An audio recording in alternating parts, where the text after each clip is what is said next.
રાજકોટ જિલ્લાના ધોરાજી તાલુકા પંચાયતમાં આજે પ્રમુખ અને ઉપપ્રમુખ પદ માટે ચૂંટણી યોજાઈ હતી। ચુસ્ત પોલીસ બંદોબસ્ત વચ્ચે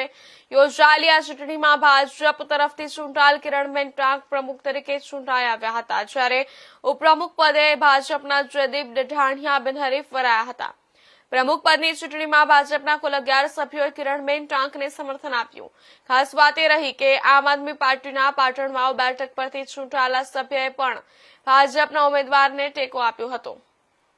તાલુકા પંચાયત કચેરી ખાતે યોજાયેલી આ ચૂંટણી બાદ ધારાસભ્ય મહેન્દ્ર પાડલિયાએ નવનિયુક્ત પ્રમુખ અને ઉપપ્રમુખને શુભેચ્છાઓ પાઠવી હતી।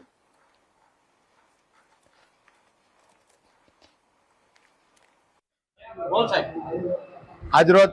ધોરાજી તાલુકા પંચાયતની પ્રમુખ અને ઉપપ્રમુખની ચૂંટણી પ્રક્રિયા પૂર્ણ થઈ છે અને આ ચૂંટણી પ્રક્રિયામાં ધોરાજી તાલુકા પંચાયતના કુલ 16 સભ્યો પૈકી 12 સભ્યો ઉપસ્થિત રહ્યા અને 12 સભ્યોએ સર્વાનુમતે ભારતીય જનતા પાર્ટીએ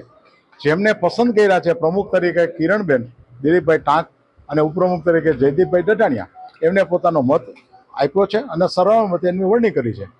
આ તકે મારે ખાસ ઉલ્લેખ કરવાનો કે આમ આદમી પાર્ટીના એક સભ્યએ પણ ભારતીય જનતા પાર્ટીના ઉમેદવારને પોતાનો મત આપ્યો છે અને આ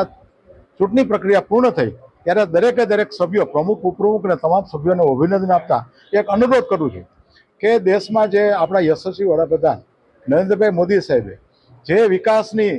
રાજનીતિ શરૂ કરી છે